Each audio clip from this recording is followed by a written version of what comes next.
Hey everybody! Welcome to our case study about a labor including occiput posterior positioning with Group B streptococcus and neonatal sepsis. We'll be going through our case, giving you the story, and then going through all the questions. We'll be pausing the video a few times to ask you the question before we give the answer. Enjoy!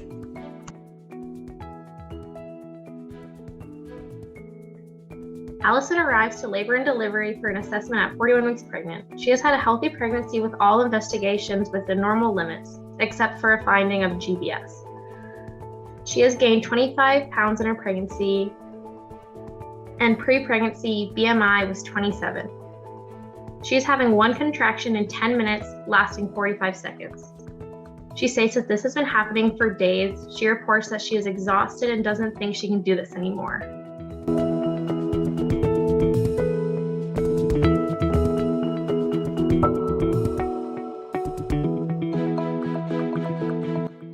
Fetal heart rate is 150 beats per minute. Acceleration noted. No decelerations heard. She states that the baby is moving normally.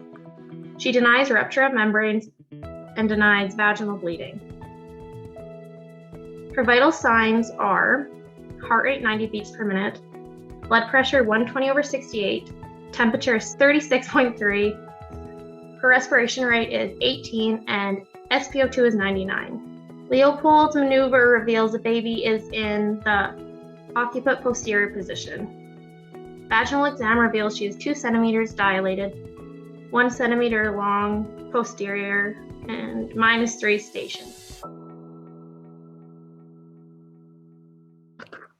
What stage of labor do you think Allison is in and why?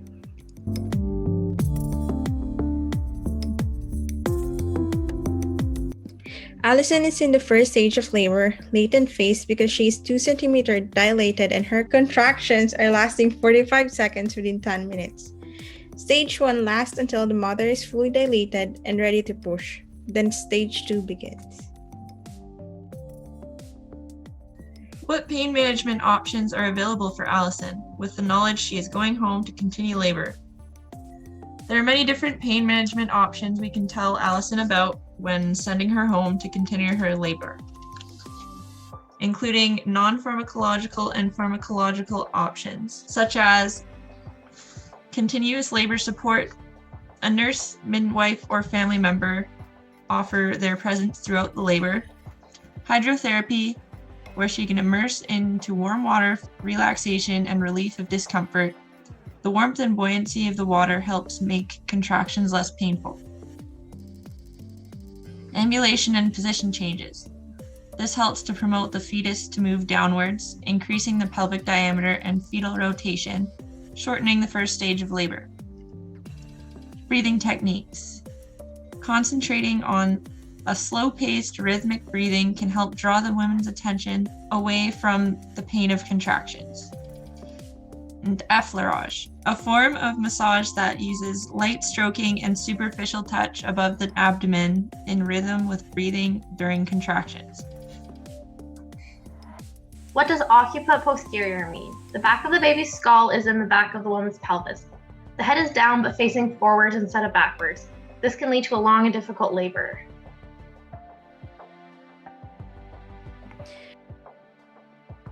What nursing management can you do for fetus in the occiput posterior positioning?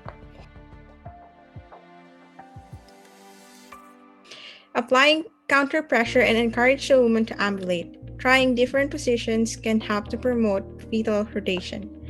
5 key positions to address include hands and knees, lunges, side lying, and exaggerated sims.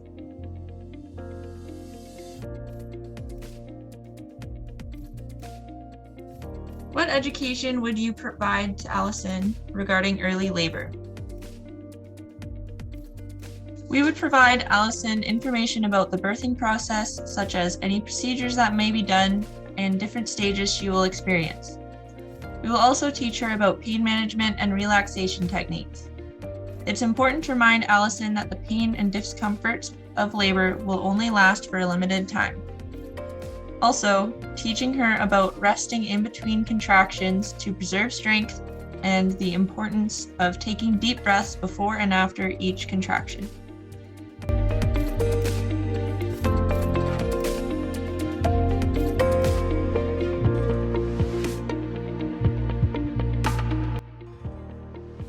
What is Group B streptococcus and what are the implications for pregnancy?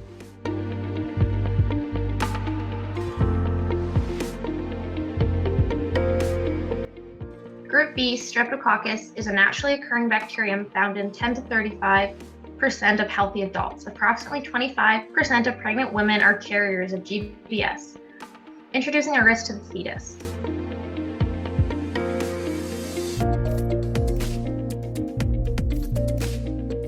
Women are tested for GBS at 35 to 37 week gestation.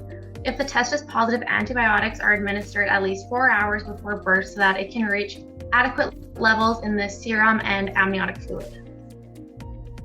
What are the implications of GBS on the neonate?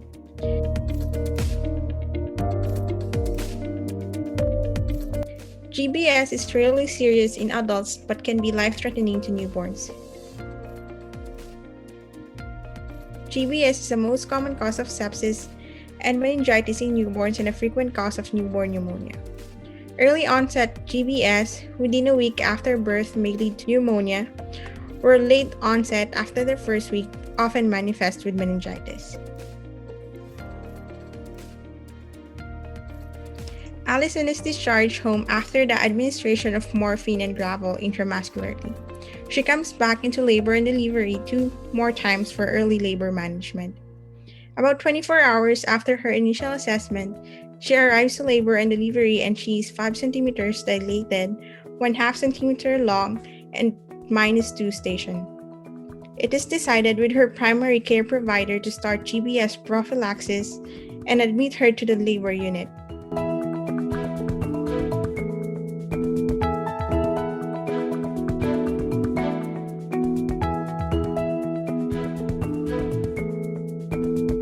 Her vital signs are 118/56, pulse is 90, temperature is 37, SpO2 is 99%. She is requesting an epidural, which is provided by the anesthetist on call. What medication would be the first choice for GBS prophylaxis in labor?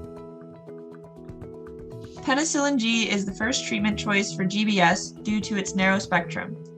Alternative antibiotics can be prescribed for patients with a penicillin allergy.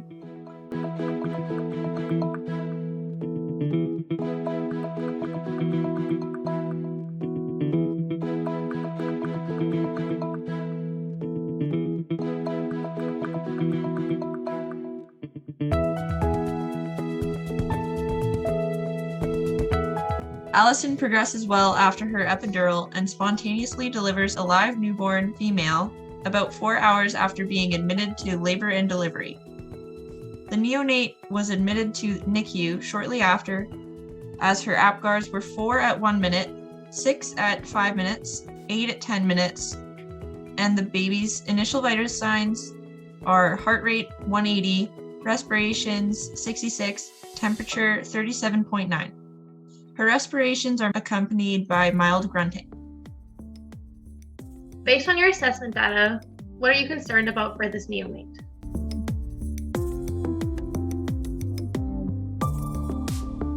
After an assessment on the newborn, we are worried about the APGAR score of 4 at 1 minute, 6 at 5 minutes, and 8 at 10 minutes. Also, we're worried about the slightly elevated temperature of 37.9 and the slightly elevated respiration rate accompanied by mild grunting, especially because the newborn is at high risk of sepsis, pneumonia, and meningitis due to the mother being GBS positive. What are the signs and symptoms of neonatal sepsis? Signs and symptoms of neonatal sepsis can include temperature instability, hypotension, tachycardia or bradycardia, pallor, duskiness or mottled skin, hypotonia, cyanosis, poor weight gain, irritability, seizures, rash, petechiae, jaundice,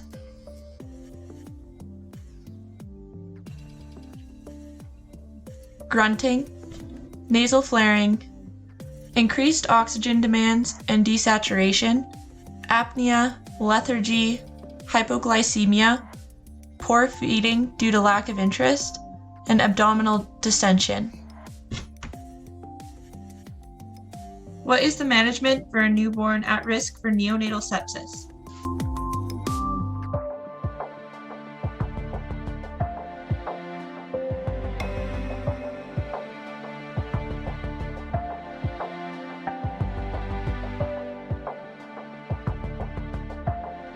Management for a newborn at risk of sepsis is formulate a sepsis prevention plan with the healthcare team, screen all newborns at risk, outline and implement measures to prevent infection, such as hand hygiene and frequent monitoring. We should also monitor the vitals for changes or indication of infection and monitor for any signs of organ dysfunction. Lastly, provide comprehensive sepsis treatment, including circulatory support with fluids and vasopressors, supplemental oxygen, and mechanical ventilation, obtaining cultures when required,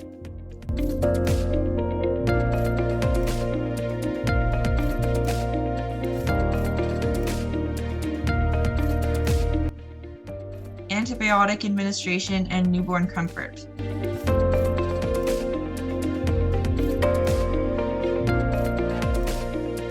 What is the nursing management of a neonate with temperature instability? To manage temperature instability in a neonate, promote skin-to-skin with the mother or another caregiver immediately after birth. Make sure the baby is covered and wrapped in blankets. Apply a warm blanket if needed.